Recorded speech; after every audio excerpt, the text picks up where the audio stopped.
So, just a word of wisdom for those that are leading diversity, equity, and inclusion efforts, whether you are serving our committees, you're leading it for your organization, you're an executive that's considering implementing it widely and doing like large scale DEI change in your organization, is be careful and count the cost. As a person who has been doing DEI work really for the past 7 years, it's you can run into a number of challenges. You can face resistance from folks in your organization that just want to have no conversation at all about diversity, equity, and inclusion.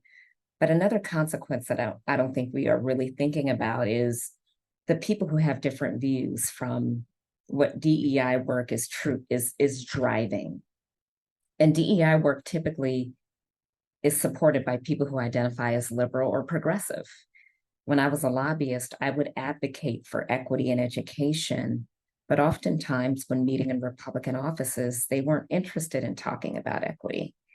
And it's not because equity is bad. Equity is here because equality really was not a part of the American system.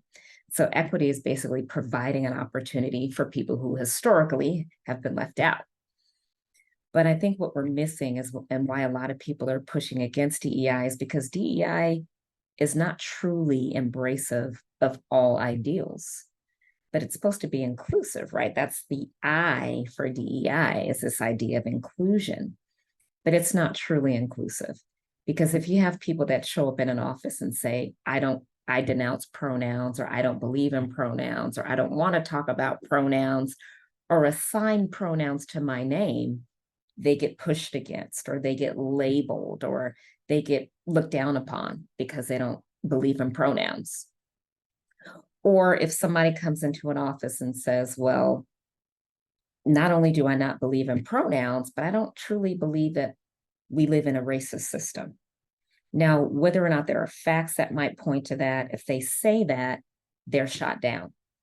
So DEI work is supposed to be work that includes all voices, particularly those that have been marginalized. But if you have people that come into these rooms and say, well, either because of their beliefs, they don't believe in something, or because they think it's morally wrong, they don't believe in something, it's not inclusive. So for all DEI leaders that say you're doing inclusive work, at the end of the day, if somebody comes in with a contrary opinion, are you going to include them in the dialogue? Or are you going to shun them and kick them out of the conversation? So count the cost. Is DEI truly inclusive? You tell me if you're truly doing inclusive work. If somebody walks in with a different opinion, what are you going to do about it?